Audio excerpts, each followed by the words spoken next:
नमस्कार। मैं हूं आशुतोष शुक्ल, अधिवक्ता छत्तीसगढ़ उच्च न्यायालय एवं छत्तीसगढ़ विभाग युवा प्रमुख विवेकानंद केंद्र। आज विवेकानंद जयंती के खास अवसर पर हम भारतीय जीवन शैली में अंतर्निहित सामर्थ्य को जानेंगे, जिस पर भले ही आपने ध्यान नहीं दे पाने के कारण कभी गर्व न किया हो, परंतु आप उसका लाभ रोज प्राप्त करते हैं, जबकि विदेशी लोग अनेक प्रयत्नों के बाद भी इसे प्राप्त नहीं कर पा रहे हैं। आपके सुबह उठने, योग व्यायाम करने, पूजा पाठ करने, भोजन ग्रहण करने से लेकर तीज त्यौहार मनाने तक और घर की रसोई से लेकर अंतर्राष्ट्रीय संबंधों तक क्या है भारत में खास, क्या है वो सामर्थ्य जो केवल भारत के पास ही है। आज आप इस चर्चा के अंत तक उस ओर ध्यान आकृष्ट कर पाएंगे। समर्थ भारत पर्व, जैसा कि नाम से ही स्पष्ट है, भारत के सामर्थ्य का बखान करने के अवसर के रूप में इस पर्व को मनाया जाता है, जो कि 25 दिसंबर से 12 जनवरी तक प्रतिवर्ष मनाया जाता है।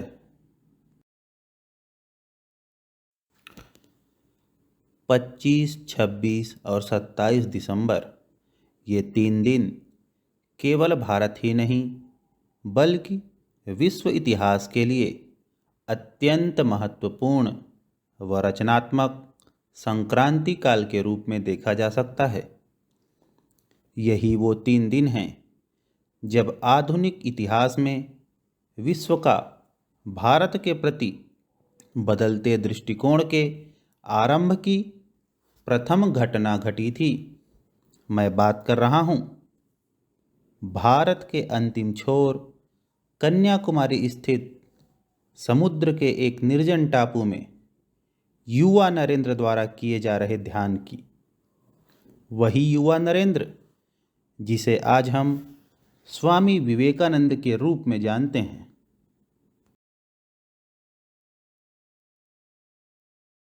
बड़े हर्ष का विषय है कि आज 12 जनवरी है, क्योंकि यही वह अद्भुत तारीख है जब 12 जनवरी 1863 में बालक नरेंद्र अर्थात स्वामी विवेकानंद इस पृथ्वी पर जन्म लिए थे।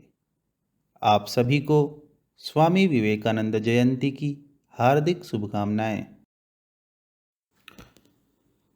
25, 26 और 27 दिसंबर ये 3 दिन केवल भारत ही नहीं बल्कि विश्व इतिहास के लिए अत्यंत महत्वपूर्ण व रचनात्मक संक्रांति काल के रूप में देखा जा सकता है। यही वो 3 दिन हैं जब आधुनिक इतिहास में विश्व का भारत के प्रति बदलते दृष्टिकोण के आरंभ की प्रथम घटना घटी थी। मैं बात कर रहा हूँ भारत के अंतिम छोर कन्याकुमारी स्थित समुद्र के एक निर्जन टापू में युवा नरेंद्र द्वारा किए जा रहे ध्यान की। वही युवा नरेंद्र जिसे आज हम स्वामी विवेकानंद के रूप में जानते हैं। इसी शिला पर विवेकानंद शिला स्मारक का निर्माण किया गया है, जिसके निर्माण की गाथा भी अनूठी, आश्चर्यचकित कर देने वाली तथा प्रेरणादायक भी है। विवेकानंद शिला स्मारक निर्माण के पीछे का एक सुस्पष्ट एवं प्रथम कारण इस विश्व धरोहर को संरक्षित रखना तो था ही, जहाँ से वसुधैव कुटुंबकम एवं सर्वधर्म समभाव की प्राचीन भारतीय सनातनी मूल संवेदना पुनः आधुनिक काल में विश्व में स्वामी विवेकानंद के माध्यम से प्रसारित एवं प्रचारित हुई। वरन इसके निर्माण का द्वितीय एवं मूलभूत तथा वास्तविक कारण यह भी है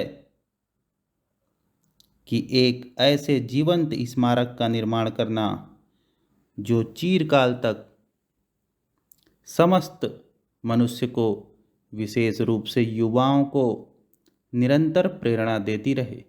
इस दिव्य विवेकानंद शिला स्मारक के दर्शन मात्र से ही सात्विक मनुष्य सकारात्मक ऊर्जा से भर जाता है। इन 3 दिन एवं रात किए गए ध्यान एवं भारत माता के उत्थानार्थ चिंतन से स्वामी विवेकानंद को प्राप्त जागृति, ज्ञान एवं प्रेरणा के पश्चात स्वामी विवेकानंद के अमेरिका यात्रा एवं शिकागो उद्बोधन से काफ़ी लोग परिचित भी हैं। यही वह कालखंड था जब आधुनिक भारत के इतिहास में भारत के पुनः विश्वगुरु बनने की यात्रा का आरंभ हुआ। स्वामी विवेकानंद ने धर्म संसद या विश्व धर्म सम्मेलन के मंच से भारतीय सनातन संस्कृति की मूलभूत अवधारणा को विश्व पटल पर रखा। उस सम्मेलन का उद्देश्य ही अपने अपने धर्म को बड़ा बताना था, लेकिन आपको यह जानकर आश्चर्य होगा, केवल स्वामी विवेकानंद ही सनातन धर्म के प्रतिनिधि थे। इन्होंने वहाँ सभी मतावलंबियों के अभिभाषण सुनने के बाद भी सर्वधर्म समभाव का संदेश विश्व को दिया। सर्व समावेशकता की बात इन्होंने कही। पहले जिस अमेरिका में स्वामी विवेकानंद को धर्म सम्मेलन की तारीख आगे बढ़ जाने से, पैसे समाप्त हो जाने कर कभी भूखा रहना पड़ा तो कभी ठंड से बचने के लिए किसी डिब्बे में सोना पड़ा, कभी तो अपशब्द भी सुनने पड़े। उसी अमेरिका में सनातन धर्म की सार्वभौमिकता से विश्व को अवगत कराने के पश्चात स्वामी विवेकानंद को रोज वक्तव्य देने का निमंत्रण मिलने लगा। स्वामी विवेकानंद को सुनने वालों की आंधी सी आ गई। यही है भारत का वास्तविक अतुलनीय सामर्थ्य कि हम आध्यात्म के क्षेत्र में विश्व का मार्गदर्शन करें। यद्यपि केवल आध्यात्म के क्षेत्र में ही नहीं, बल्कि जीवन के हर क्षेत्र में हम सामर्थ्यवान हैं। चाहे वह आयुर्वेद का क्षेत्र हो या विज्ञान का, कला का क्षेत्र हो या साहित्य का, रक्षा का क्षेत्र हो या संचार का, ज्योतिष का क्षेत्र हो या सुपर कंप्यूटर का, सभी क्षेत्रों में जैसे प्राचीन काल में हम अग्रणी थे, उसी प्रकार आधुनिक काल में भी चरम शिखर की ओर हैं। चाहे हम भारत में हुए शून्य की खोज की बात करें या वर्तमान में सबसे कम खर्चे में किए जा रहे रॉकेट प्रक्षेपण की बात करें, या हम सबसे खतरनाक वायरस कोरोना वायरस की वैक्सीन बना सकने की अपनी दक्षता की बात करें, सभी क्षेत्रों में हम अग्रणी हैं। आज भारत की साख विश्व में ऐसी है कि हम 2 देशों के बीच चलते युद्ध के दौरान युद्ध विराम कराकर अपने नागरिकों को सकुशल भारत वापस ले आए। रूस जैसी महाशक्ति ने हमारे कहने पर युद्ध विराम कर दिया था। ये बात और है कि जब युद्ध रोककर जिन विद्यार्थियों को यूक्रेन से भारत लाया गया। जब भारत में उच्च पदाधिकारियों एवं मंत्रियों ने हाथ जोड़कर उनका स्वागत किया, किंतु अफसोस उन आगंतुक अल्प संस्कारित युवाओं ने वरिष्ठों को प्रत्युत्तर में सम्मान देना या नमस्कार करना उचित नहीं समझा। स्वामी विवेकानंद तो सफलता के चरम शिखर पर पहुंचकर भी भारत लौटने पर मातृभूमि भारत पर स्नेहवश लौटने लगे थे, किंतु ऐसे देश प्रेम का एक अंश भी उन आगंतुक युवाओं में नहीं दिखा। आज हमें यह समझने की आवश्यकता है कि तथाकथित आधुनिकता से संबंधित चीज़ें, चाहे वह कोई रक्षा उपकरण हो या कोई टेक्नोलॉजी, या हो वह कोई सुख सुविधा या आवागमन का द्रुतगामी एवं सुरक्षित यंत्र या वाहन आदि ऐसे अन्यान्य साधन तो कोई भी देश आर्थिक बल पर खरीद सकता है, किंतु वह जो नहीं खरीद सकता वह है हमारा गौरवशाली इतिहास और स्वर्णिम संस्कृति। यही वह अमूल्य खजाना है जिसके पीछे विश्व लंबे समय से मोहित है। सनातन भारतीय संस्कृति या सनातन धर्म ही हमारा वास्तविक सामर्थ्य है।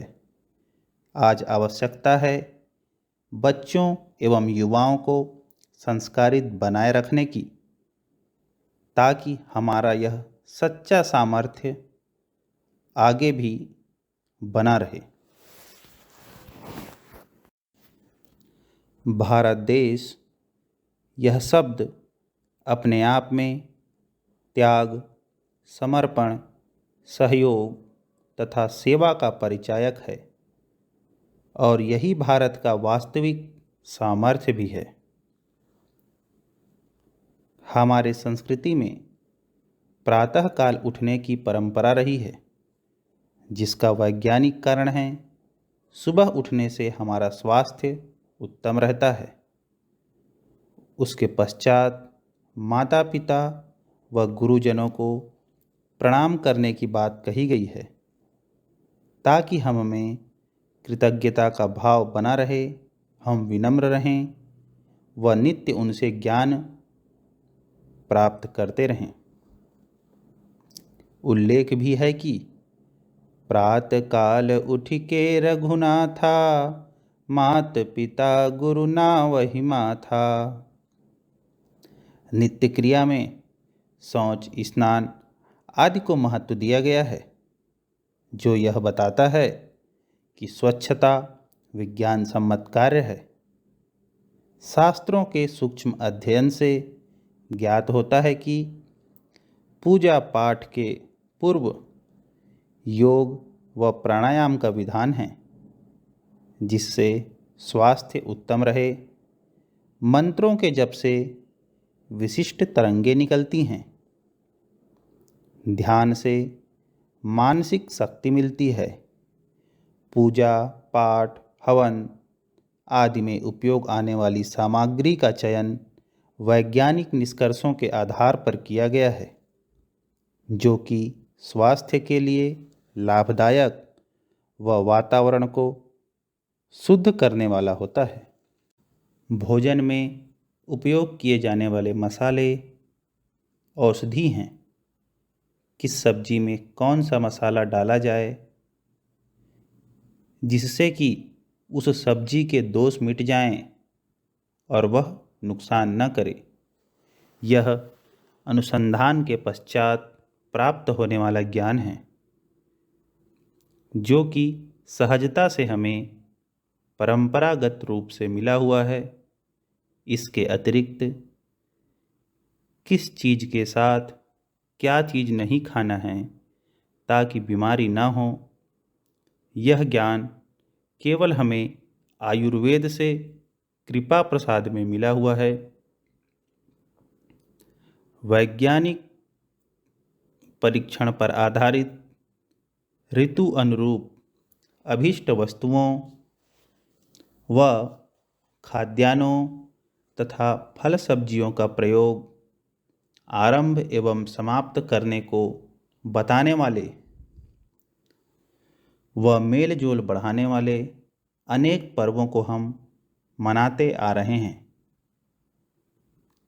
इन उत्सवों का मनोवैज्ञानिक प्रभाव है कि यह हमारे बीच प्रेम व सौहार्द बनाए रखता है। यदि हम विश्व की ओर नज़र घुमाएं तो अनेक देश केवल प्रेम और शांति की कमी के कारण कष्ट पा रहे हैं। जब हम अपनी सूक्ष्म एवं विवेकशील दृष्टि अपने दैनिक जीवन, परंपराओं, पर्वों, उत्सवों, त्योहारों एवं संस्कृति पर डालते हैं, तब हमें स्वतः ही यह आभास होने लगता है कि पूर्वजों, वेदों, पुराणों व शास्त्रों तथा अनेक ग्रंथों से प्राप्त ज्ञान हमारे सुखमय जीवन के लिए नितांत आवश्यक है। यही हमारी संपदा है, यही हमारी धरोहर है, यही हमारा वास्तविक सामर्थ्य है। समर्थ भारत का सीधा अर्थ है भारत की संस्कृति का पालन करते यहाँ के निवासी। जब तक हम भारत की पारंपरिक विरासत, यहाँ की संस्कृति को आत्मसात किए हुए हैं एवं अपने जीवन में चरितार्थ कर रहे हैं, तभी तक, जी हाँ, केवल तभी तक हम सामर्थ्यशाली हैं, क्योंकि हमारी संस्कृति ही हमारा सच्चा सामर्थ्य है और हम इसी के दम पर विश्व गुरु बन रहे हैं।